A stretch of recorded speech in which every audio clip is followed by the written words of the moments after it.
People despise him, and he unraveled like a child on camera. Trump's Iran war just cratered even more support inside his own base. And I'm telling you why calling all of us TDS afflicted is the weakest deflection in politics. Let's not waste a second. Let's jump right into it. Let's get defiant. Incredible person, incredible human being. Yes, famous. Yes.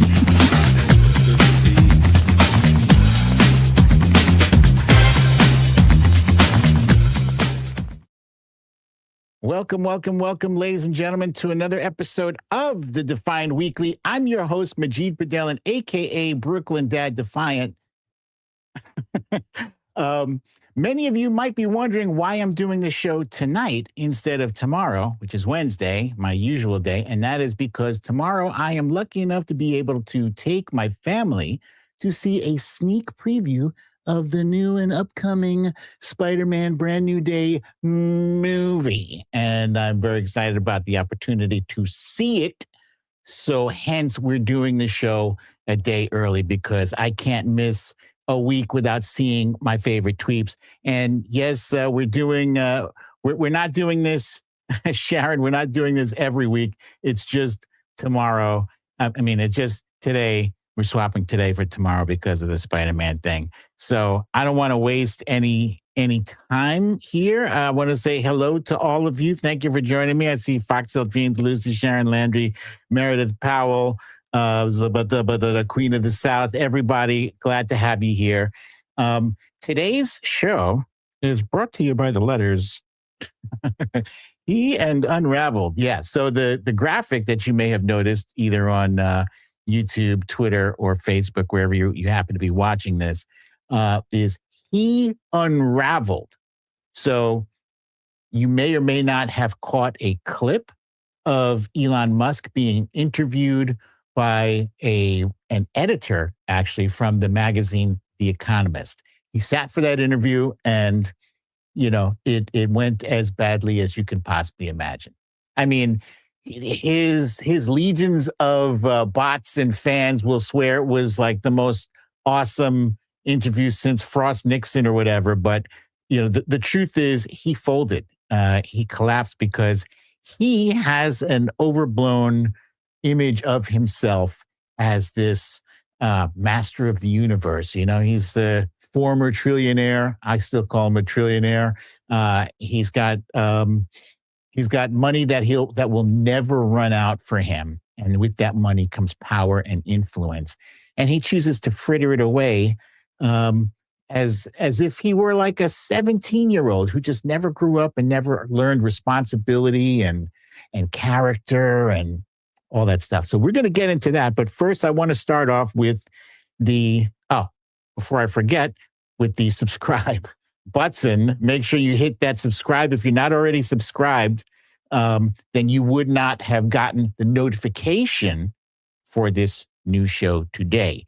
But if you are subscribed, you would have gotten this. So hit that subscribe, hit the little bell thing so you get a notification, and hit the like button. It's the thumbs up there. And let's go ahead and jump into our first topic of the day is the Iran war, which is the most unpopular war in the history of America. The most unpopular. And that's saying something, because we've had like the Vietnam War, which was extremely unpopular. But, Trump's entire approach to this war is like the textbook definition of insanity, which is, I wonder if any of you guys know the definition of insanity. I'm going to tell you what it is. It's doing the same thing over and over and expecting a different result. So what does he do? His approach to this war, since he didn't have a plan going in, it's clear that he and Pete Hegseth have no clue how to prosecute this war, because they bomb and then they stop bombing, and they get furious when Iran doesn't do what they want them to do, and then they start bombing again. They didn't grovel for whatever deal it was that he that he offered out of his ass. And so now he's bombing again. And so now his own voters are bailing on him, not just in the polls, right? But they're talking about voting for Democrats. I thought that was important enough to put at the front of the show. So just to give you a little bit of background on where he is right now, here's a tweet from Aaron Rupar. This was a clip. I'm not going to play the clip for you because I have other clips I want to show you. Trump stumped by basic follow-up on Fox and Friends. You could not get a more friendly audience than Fox and Friends. They are paid to love him no matter how they feel. That's what they do. Trump claimed to be in talks with Iran about ending the war, but asked by Brian Kilmeade is a softball thrower. He's professional at it. To disclose who exactly he's talking to, he quickly changed the topic. As Kilmeade pointed out, Iran denies that talks are happening. So the very, very basic premise of negotiations is you have someone that you're talking to on the other side, right? You can't negotiate if you don't know who you're talking to. And Donald Trump, not just today and not just yesterday, but all throughout this war, I'm not going to call it a conflict, it is a war. All throughout this war, when he's been pressed numerous times about who are you talking to, he changes the subject. He deflects. He talks about something else. This is what he does because he does not know who he's talking to. And that's weird, right? That's weird.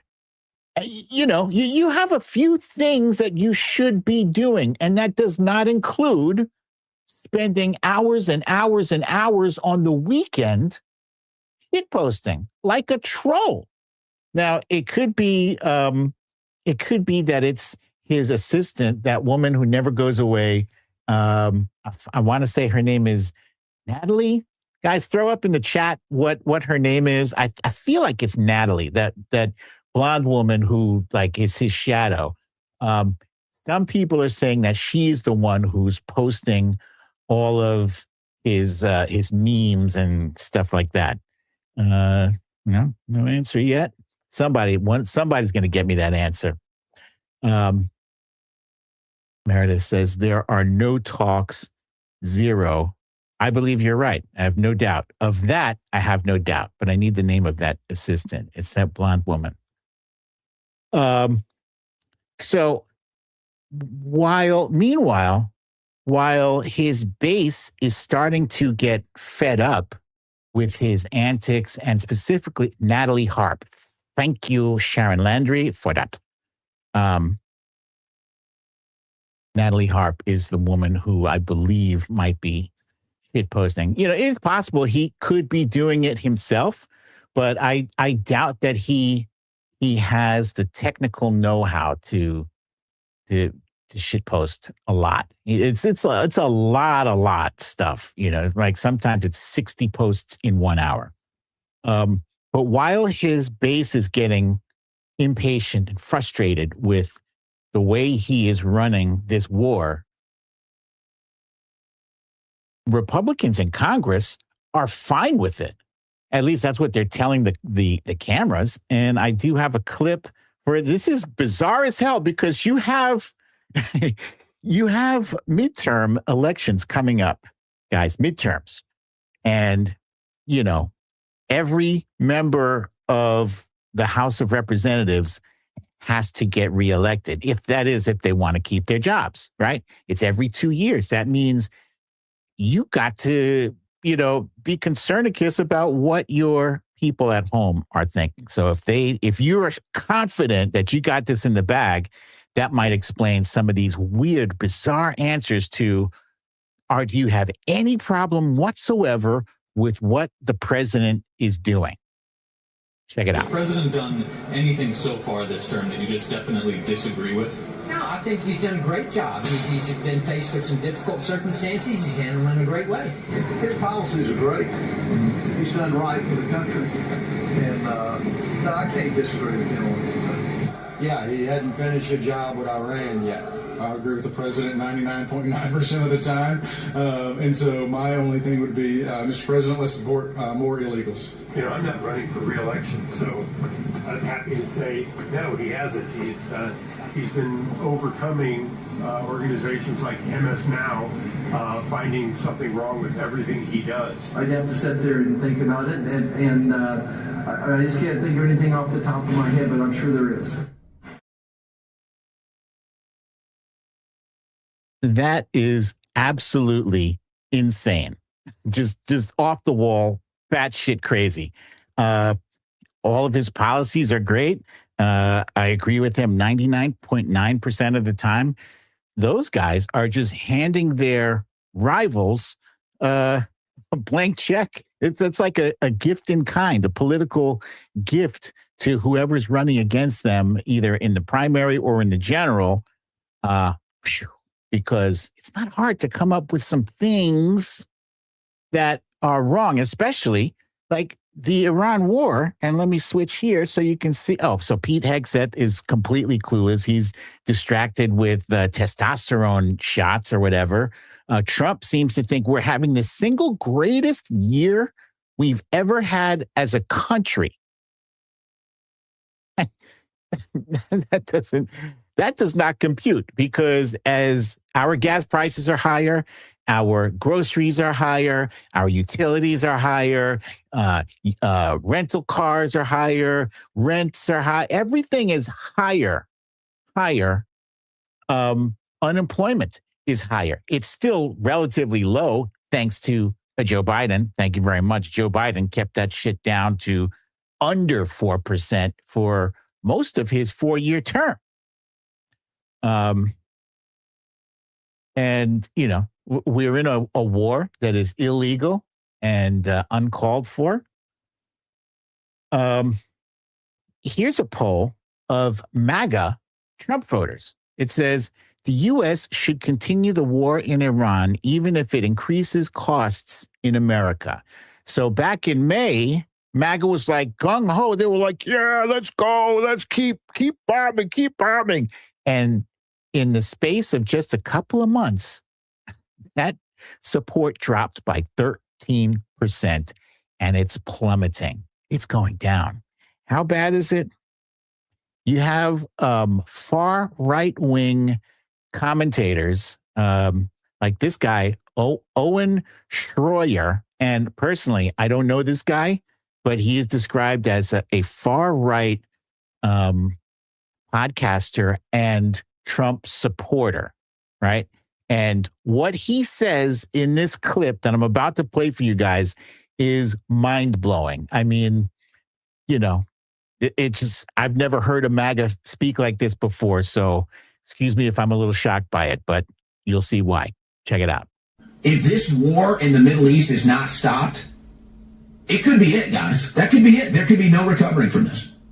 There could be no recovering. And so the only answer might be Democrats getting in there and stopping this administration. Democrats getting in there and stopping Trump from all the damage he's doing to this country.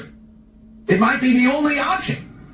That was Owen Schroyer, a far-right commentator and longtime Trump supporter. He rioted on January 6th and was even sentenced to 60 days in prison over it.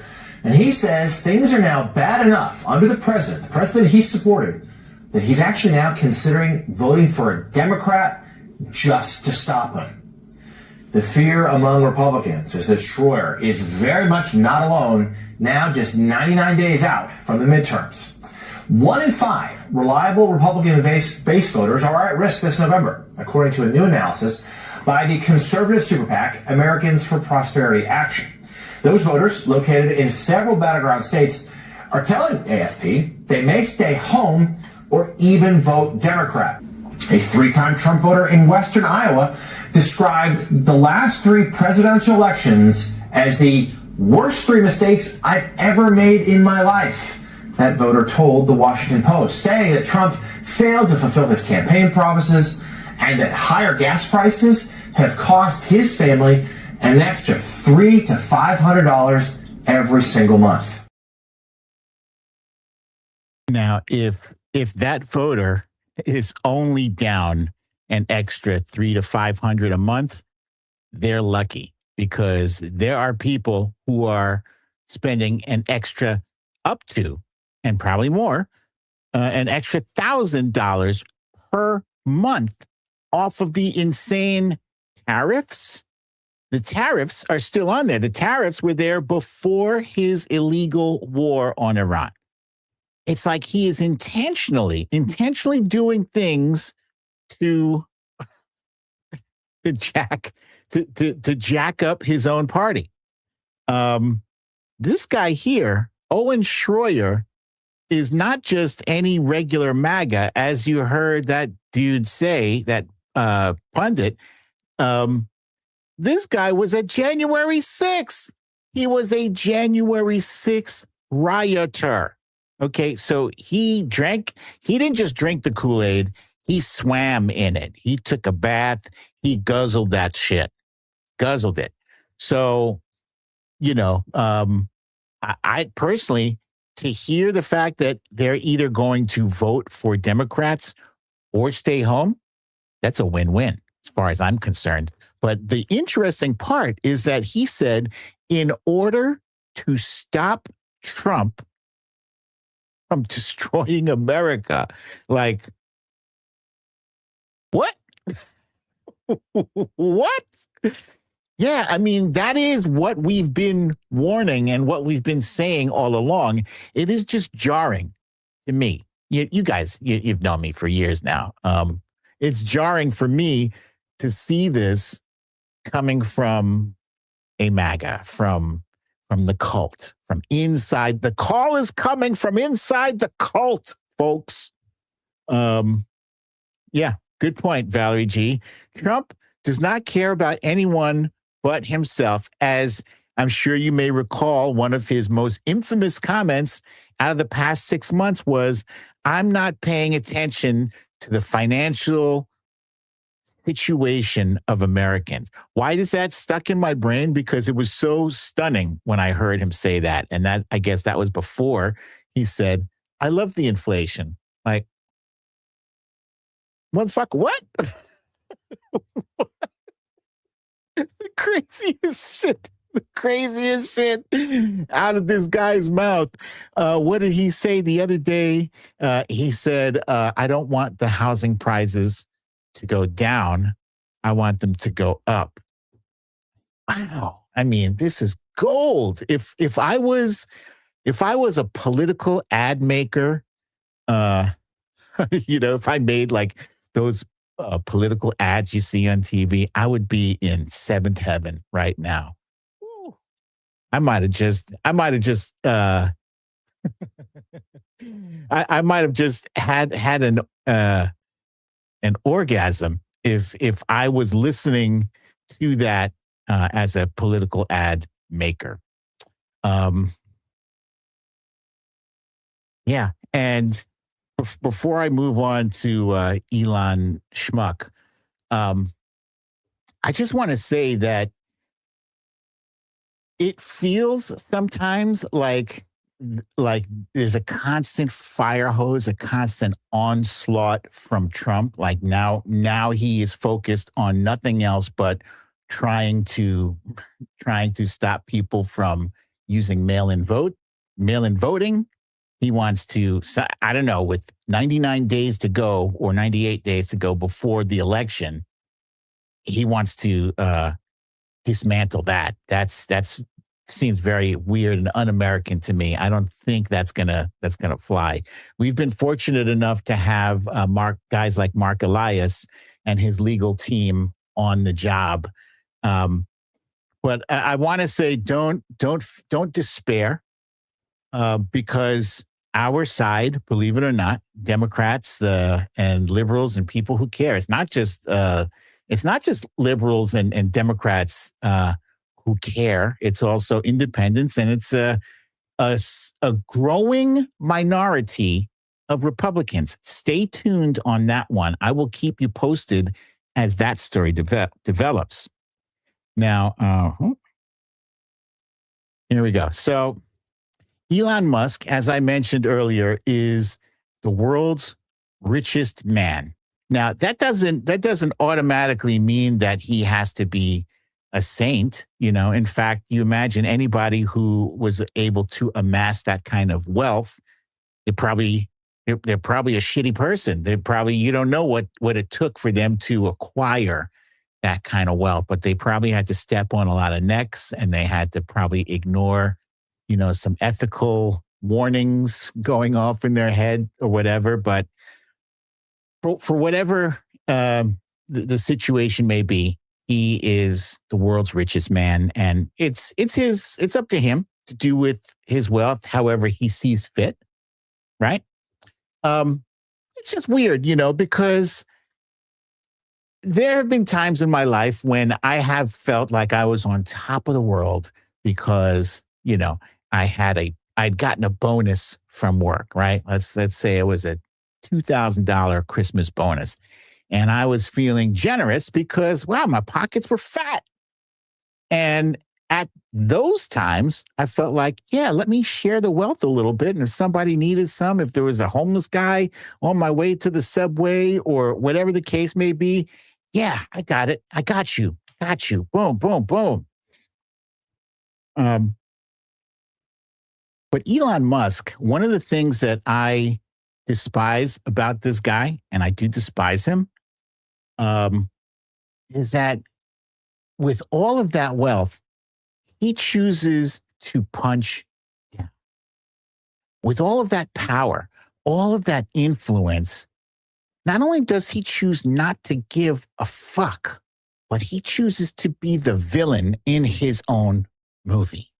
He chooses to be that guy whose decisions cut funding for food for extremely poor and vulnerable people around the planet. Of course, I'm talking about one of those programs was USAID. And people argue, well, they'll say, oh, well, there was waste, fraud, and abuse. I didn't see any of you motherfuckers having a problem with the waste, fraud, and abuse when Donald Trump pardoned $2 billion of that waste, fraud, and abuse. I didn't see that.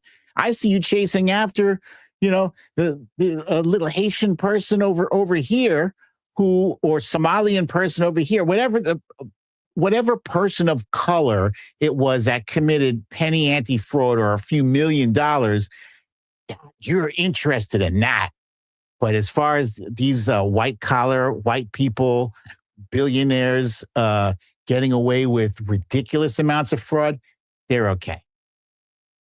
You have to be a certain color to be approved to commit fraud. I'm not defending fraud. I'm just saying, if you're going to be all about stopping fraud, that's fine. Be consistent. Be consistent. So, yeah, he and his snot-nosed little shithead teenagers, he gave these young guys who'd never had a job anywhere else, they gave them carte blanche to go in and cut here and cut there. They cut forest projects that would have prevented forest fires. And now guess what? There's a forest fire going on in Minnesota. There was a project for Minnesota that they call shovel ready. It was ready to go. And this would have created a fire break to prevent the kind of fires that's happening right now in Minnesota. And guess what? His guys cut it. And they were asked by reporters, do you feel any remorse? And they were like, nope. They don't even give a shit. They did what they did, and so be it.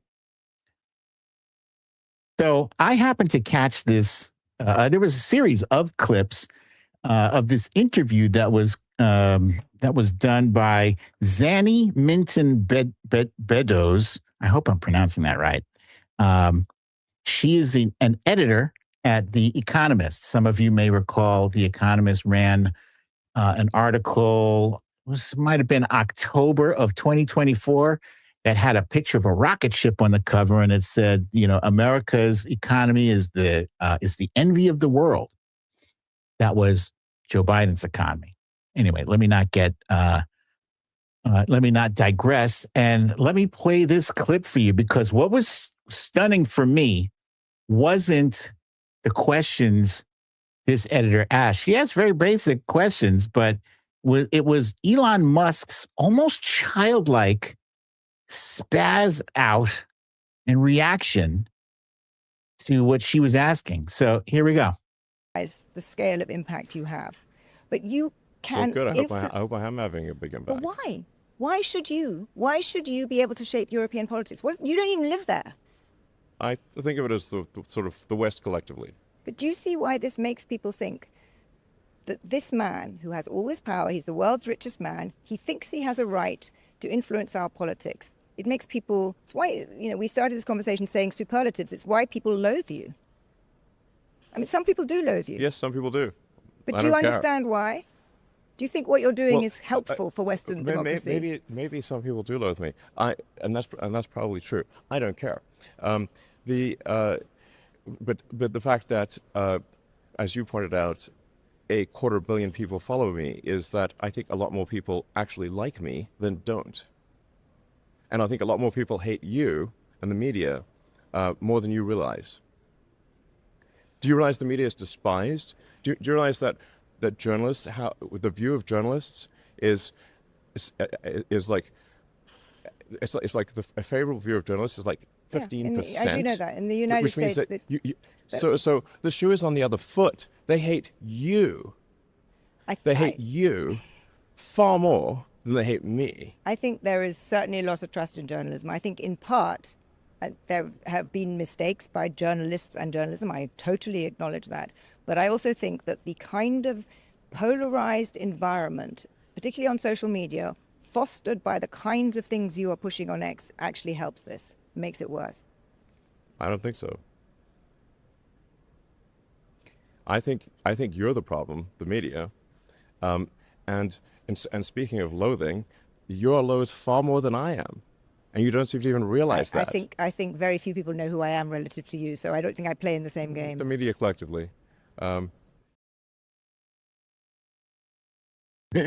was insane. And I'm saying it was insane because he's a grown man. He's a grown man. And his response to that was basically, I know you are. What am I? Like, more people loathe you. He started off that segment very smug, very, assured, self-assured of himself.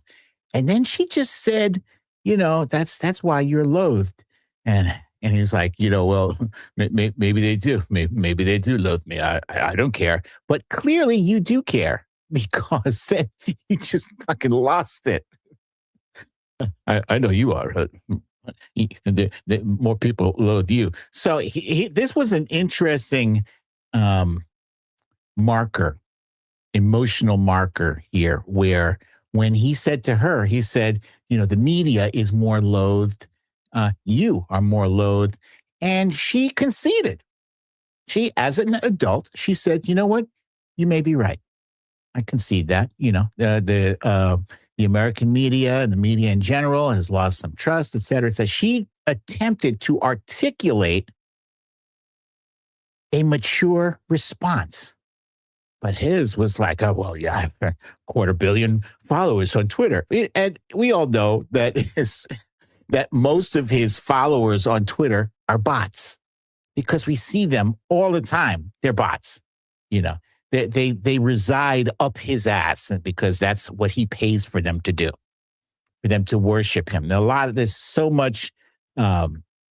many fake interactions on his account. It's unbelievable. So watching that, normally I ignore his stuff. I ignore Elon Musk, which is hard to do because he gamed the algorithm so that his stuff would pop up in your feed, whether or not you're following him. I don't follow him. I didn't block him, but I don't follow him, right? But I'm not one of those guys who's in his replies every day, every time he tweets, I must reply to your tweets. No, I don't give a shit about your tweets, but I do come across them from time to time. And when I do see them, they disgust me because he spends a lot of time and energy trying to frame. Anyway, before I get carried away on that thing, I did write a takedown of Elon Musk that I want to share with you because I felt strongly about this. I'll tell you why people despise Elon. It's because he punches down. He's the wealthiest man on the planet. He has 250 million Twitter followers, mostly botted for sure, and he uses his immense power and influence to punch down. He deprived poor kids around the world of food, resulting in thousands of deaths. He hired a bunch of snot-nosed kids who cut and slashed and didn't have a clue what they were doing, fucked shit up, and have not an ounce of remorse for what they did. He stirs up alarmist racial animus. He loves to post videos of black and white people fighting, trying to frame it as a race war. That's happening now, but it's not. He claims that he's not racist because he fucks a woman of color. Racists love to lean on that bullshit. You know who else fucked women of color? Slave owners. You think they weren't racist? Look it up. And you know what? He and his family lived a privileged life as white South Africans under apartheid. Go look that up. If I had Elon's wealth, I would have already solved world hunger and had more money left over than my great grandkids could spend in 20 lifetimes. I would be a damn hero. I'd solve homelessness too. But that thin-skinned jackass used his wealth to basically curate the world's largest echo chamber to feed his goddamn ego with his groveling, soulless Muskite fans. He's Trump with way more money and a slightly larger vocabulary. This woman did a great job interviewing Elon. She skewered him, triggered the hell out of Mr. Moneybags, the guy who doesn't care. He did the old, you know you are, arguing method, real mature. He couldn't stand that this woman who he looked at as beneath him had the audacity not to quiver and bow to his pseudo greatness. He's a fucking trillionaire whose cuts directly caused the deaths of thousands of third world children. When I was a kid and I was about to throw away uneaten food, my mom would say, "Do you know how many children are starving in Africa? Raise your hand or say hell yes if your parents said the same thing to you if you were about to scrape some uneaten food into the trash." So as a kid, I was expected to have more empathy for starving kids in Africa than the richest man on the planet. He shouldn't do these interviews anymore, not if he doesn't want to be completely reviled. He looks like a jackass, and it makes no sense. His cars, the Tesla, were meant to appeal to people like me, the libs, the progressives, people who actually believe that climate change is a thing. What else? What does he do? Antagonizes the majority of us, having us look at other EVs like the Rivian or whatever. And I don't give a shit if Space Karen sees this. He's been crushing my signal strength ever since he bought this app, despite his declaring the return of so-called free speech. The world's worst secret is that he's been propping up right-wing accounts and throttling the rest of us. Honestly, I saw this video earlier today and barely skimmed over it. I haven't normally paid much attention to what he does. I don't follow him on Twitter and didn't even care about his interview. But what struck me was how smug and entitled he was in the interview.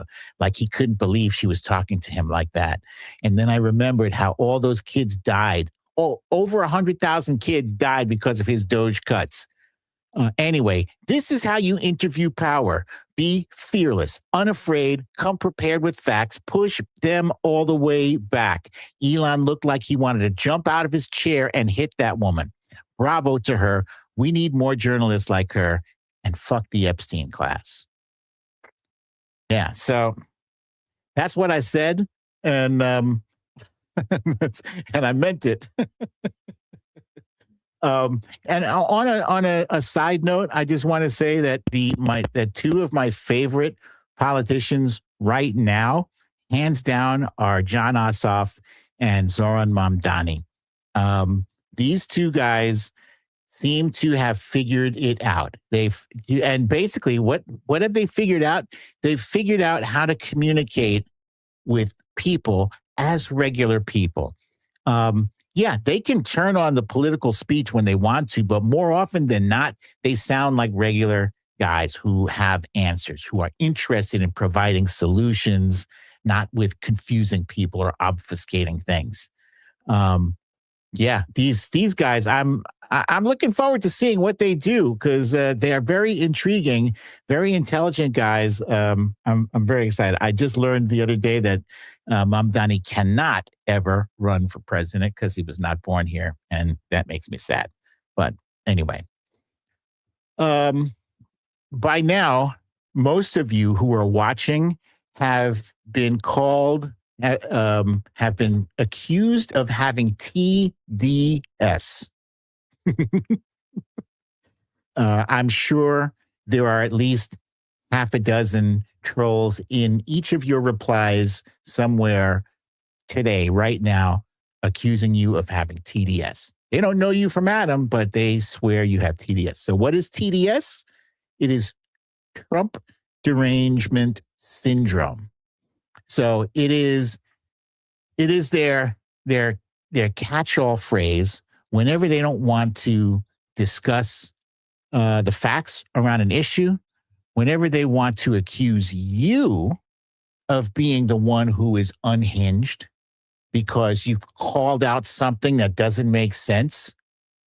That means that you're deranged. The fact that you have a problem with Donald Trump insulting our allies or Donald Trump starting a war with Iran without congressional approval. The fact that you have a problem with him using the office to make $2 billion in his first year. And on and on and on and on. The point is, TDS is bullshit. Oh, here we go. Meredith said they have the TDS. Trump dick snorkeling. That's a clever one. I've seen some different permutations of the TDS. So that's a funny one.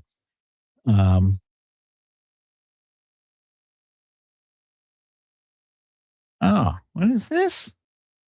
Joanne Kennedy says New York Post shit paper. You answered your own comment here, Joanne.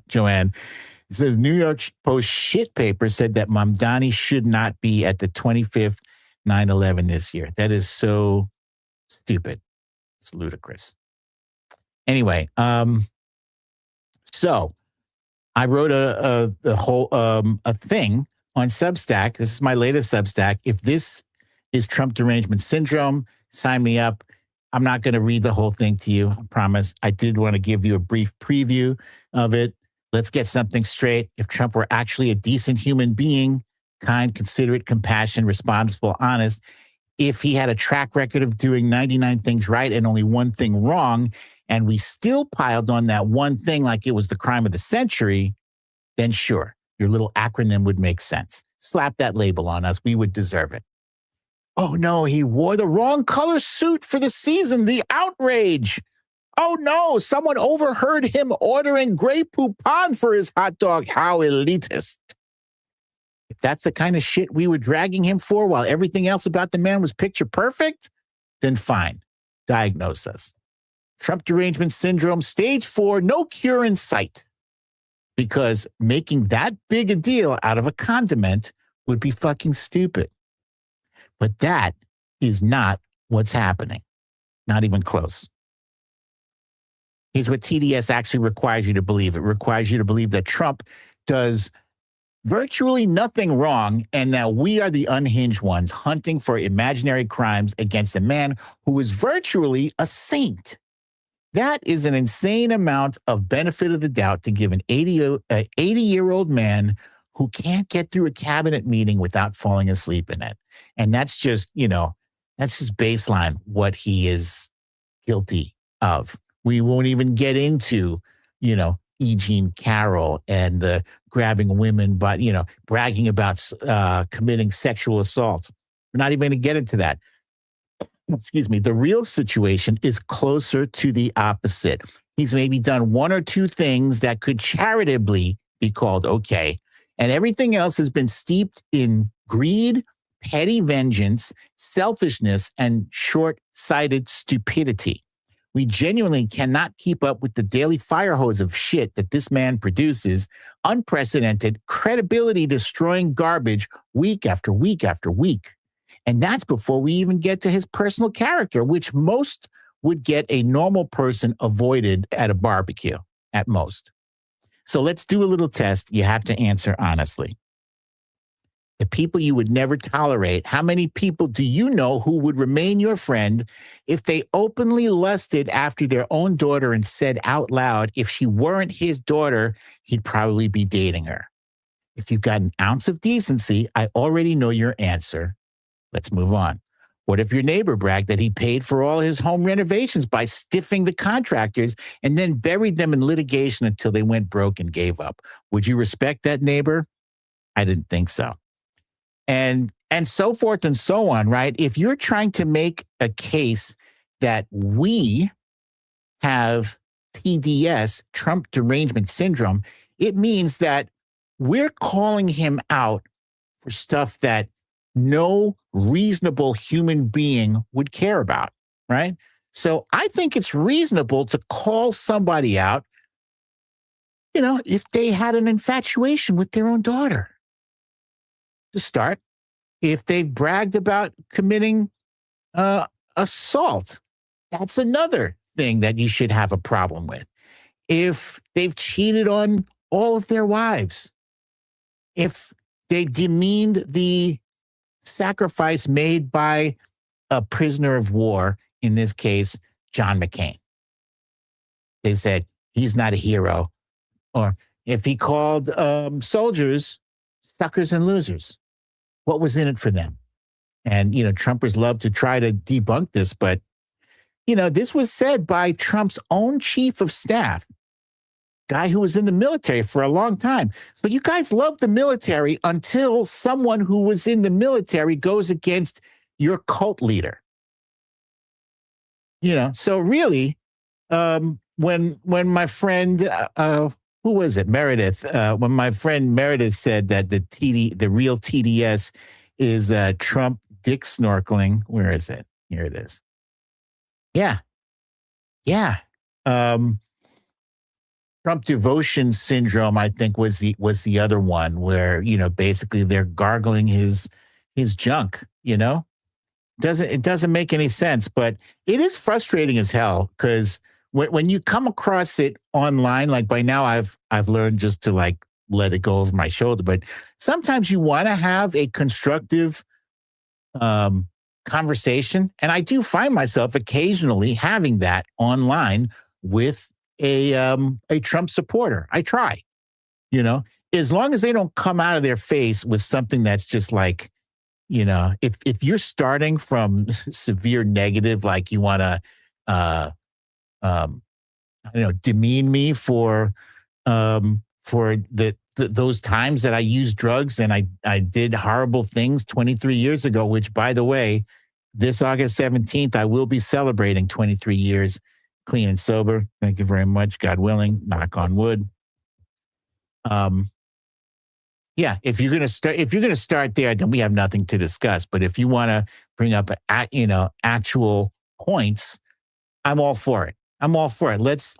Let's jaw. Let's talk about, you know, what's happening right now. Because personally, if we had a guy in office, Democrats, if we had a guy who was guilty of half of the things that Donald Trump is guilty of, we got rid of him a long time ago. I'd like to think that we would be better at vetting our own candidates, but every once in a while, a guy sneaks through. Like, what's that guy's name?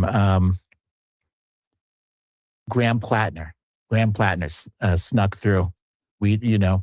Nobody saw. Well, I saw. I had a problem with him as soon as I found out that he had Nazi tattoos, and he was trying to say, "Oh, I didn't know." Come on, man. Come on. Thank you guys for the congrats. I appreciate it.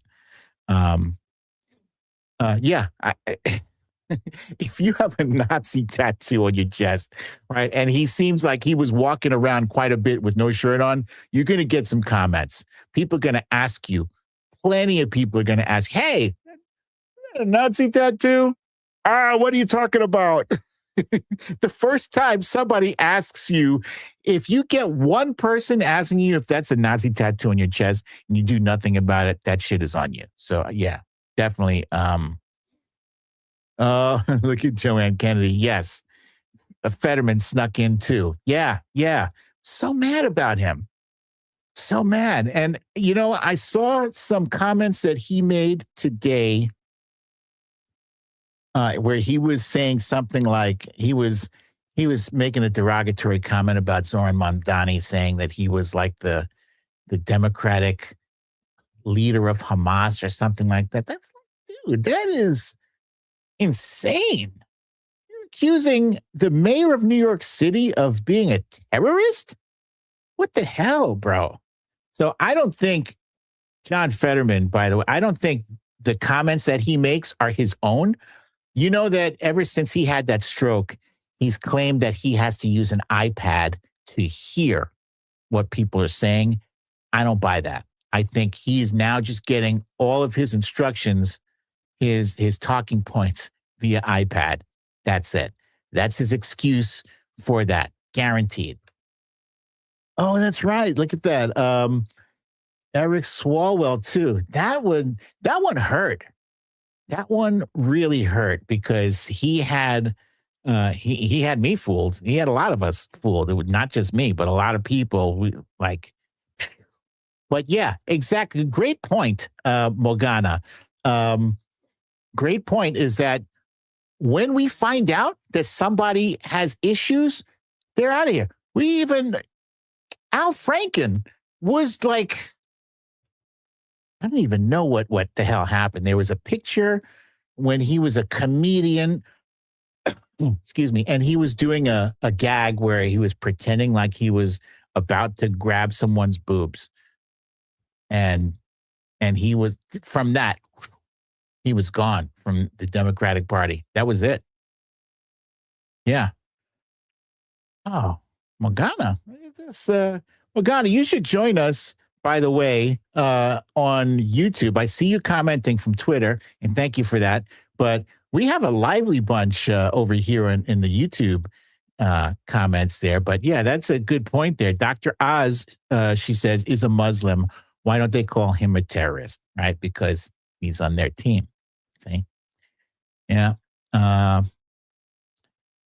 Roek here says Fetterman should just wear a red MAGA hat. It would be the first honest action he's done since he duped us in PA. I'm so sorry about that. Yeah. So it was a choice between him, and correct me if I'm wrong, Roek, between him and Connor Lamb. And I remember the collective reaction to Connor Lamb was, like he seemed just kind of vanilla, like plain Jane. He didn't make the heart race or anything. Fetterman seemed like a bit of a, I don't know, like a renegade, like, I'm going to wear hoodies and shorts and I don't care. That's how I'm going to show up in the Senate kind of thing. And everybody was like, oh, look at him. He's, marches to the beat of his own drum. But it just turned out that he was just an asshole the whole time. Anyway, folks, I have been trying to keep the length of these episodes shorter to see if that helps the algorithm a bit. I want to mention that next week, I am very excited about my guest for next week. It is none other than Robby Roadsteamer. If you guys don't know this guy, I don't know what to tell you, but this dude is hilarious. He is hilarious. He goes and he trolls MAGA.